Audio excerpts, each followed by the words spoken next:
Akhirnya pakaian Brigadir J saat insiden penembakan diketahui keberadaannya.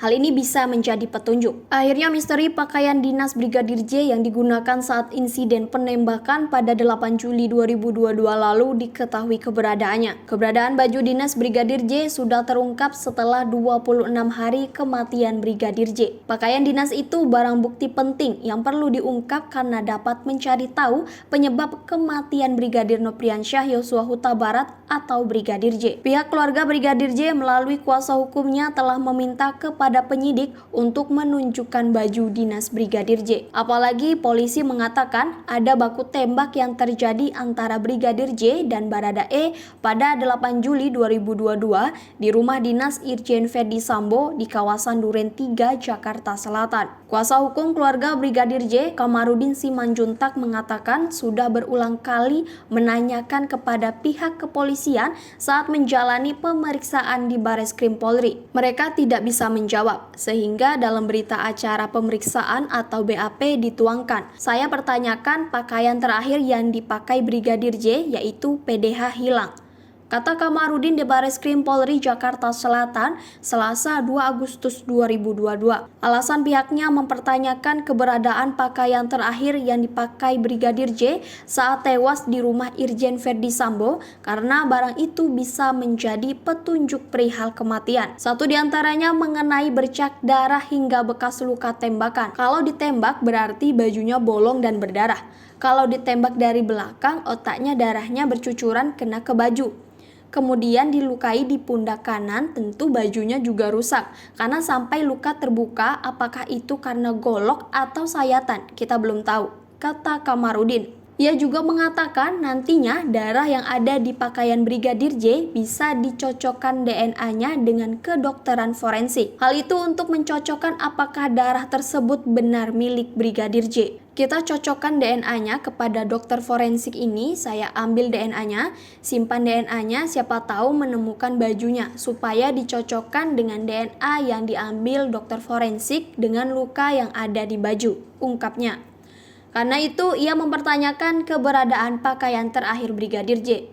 Saya kira bajunya sudah dikuasai oleh penyidik.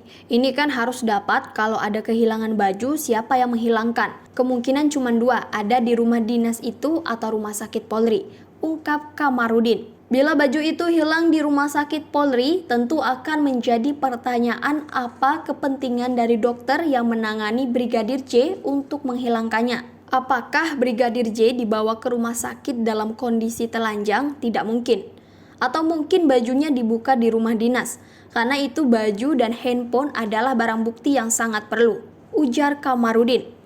Penyidik disebut Kamarudin tidak transparan dalam menangani kasus tersebut. Mereka tertutup.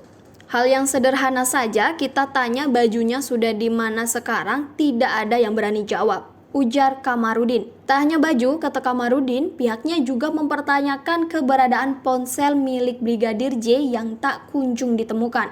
Padahal, kuasa hukum terus melakukan koordinasi dengan penyidik Polri. Kita juga bertanya tentang apakah handphone daripada almarhum Brigadir Polisi Nopriansyah Yosua Huta Barat sudah ketemu atau belum. Mereka semua tidak ada yang berani menjawab, jelas Kamarudin. Padahal ia menuturkan bahwa Irjen Ferdy Sambo yang diduga terlibat telah dinonaktifkan sementara oleh Kapolri Jenderal Listio Sigit Prabowo dari jabatannya sebagai Kadif Propam dan Kasat Gasus. Terlebih Presiden Joko Widodo pun sudah meminta Polri untuk tak menutup-nutupi pengungkapan kasus tersebut. Kenapa kalian masih takut? Jawab saja. Konstitusi menyatakan buka, undang-undang menyatakan buka. Kenapa masih takut? Ungkap Kamarudin. Keberadaan baju dinas Brigadir J. Kadif Humas Polri Irjen Dedi Prasetyo mengatakan pakaian terakhir yang digunakan Brigadir J saat kejadian dan handphonenya kini sudah berada di tangan Pusat Laboratorium Forensik atau Puslab-For Polri. Di sisi lain, Dedi juga menanggapi soal klaim dari pihak Brigadir J yang menyebut penyidik tim khusus atau tim sus Polri yang terlihat tertutup untuk membeberkan pengungkapan kasus tersebut. Penyidik hanya meminta pihak Brigadir J untuk bersurat kepada Kabareskrim Polri Komjen Agus Andrianto terkait penanganan kasusnya.